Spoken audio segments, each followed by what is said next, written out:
आज पूरा देश एक बार फिर से राहुल गांधी की उस सस्ती और ध्यान भटकाने वाली राजनीति का गवाह बन रही है, जिसका प्रदर्शन उन्होंने आज संसद मार्ग थाने के बाहर जो किया वो सबने देखा है।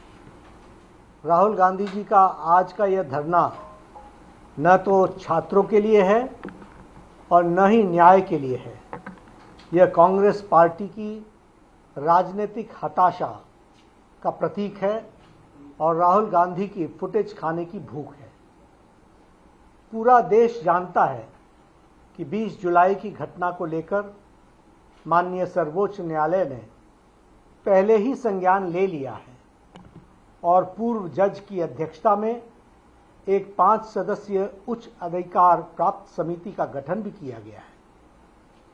जब देश की सबसे बड़ी अदालत मामले की जांच कर रही है तो आज थाने के बाहर जाकर कैमरे के सामने बैठकर राहुल गांधी क्या साबित करना चाहते हैं? क्या नेता प्रतिपक्ष का देश की न्यायपालिका पर विश्वास नहीं है क्या? सच्चाई यह है कि राहुल गांधी खुद को सुर्खियों में जिंदा रखने के लिए यह कैमरा जीवी ड्रामा कर रहे हैं। आज जब राहुल गांधी संसद मार्ग में डीसीपी ऑफिस पहुंचे तो उन्होंने स्पष्ट रूप से बताया गया कि दिल्ली पुलिस की क्राइम ब्रांच पहले से ही 20 जुलाई के सभी मामलों में सघन जांच कर रही है।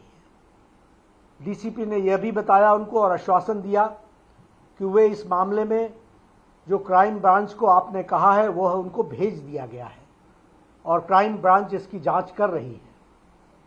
प्रशासन के इस स्पष्टीकरण के बावजूद धरने पर बैठ जाना राहुल गांधी के हठ योग को दर्शाता है और हठ योग के साथ साथ हताशा को भी दर्शाता है। इससे साफ हो जाता है कि उनका मकसद किसी को न्याय दिलाना या जांच करवाना नहीं है, बल्कि सिर्फ हंगामा खड़ा करके कानून व्यवस्था को चुनौती देना है।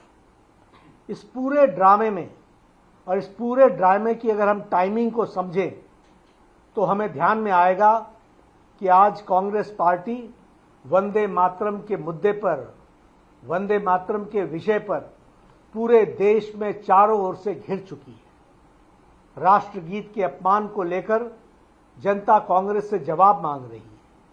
कांग्रेस के एक बड़े नेता तिरंगे वाले केक को काटते हुए दिखाई दे रहे हैं अपनी इसी राष्ट्र विरोधी चेहरे को छिपाने के लिए, और इस जो भारी फजीयत हुई है उससे ध्यान भटकाने के लिए राहुल गांधी ने आनन फानन में यह ध्यान भटकाने का यह नया ड्रामा रचा है। राहुल गांधी लोकतंत्र और बहस की बड़ी बड़ी बातें करते हैं, लेकिन जब देश के माननीय गृह मंत्री जी ने संसद में उन्हें सीधी चुनौती दी कि आइए संसद में बैठिए, संसद में चर्चा कीजिए, हम हर मुद्दे पर चर्चा करने के लिए तैयार हैं, तो वो पूरी की पूरी कांग्रेस पार्टी संसद की चर्चा से भाग खड़ी हुई।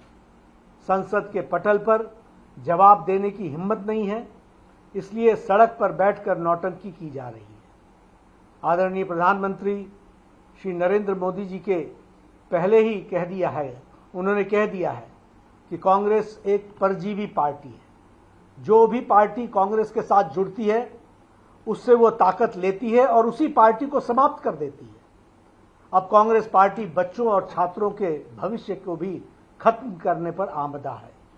भारतीय जनता पार्टी स्पष्ट करना चाहती है कि देश संविधान, कानून और न्यायिक प्रक्रियाओं से चलता है, न कि किसी परिवार के हठयोग या कैमरा के प्रति उनके प्रेम से चलता है। नहीं, राहुल गांधी को यह समझ लेना चाहिए कि जनता उनके इस हिट एंड रन वाले रवैये को और राजनीतिक पाखंड को भली भांति पहचान चुकी है। वह चाहे जितना ड्रामा कर लें, कांग्रेस अपने पापों और उसकी जवाबदेही से भाग नहीं सकती है। जनता उनसे जवाब मांग रही है और उनको जनता को जवाब देना पड़ेगा।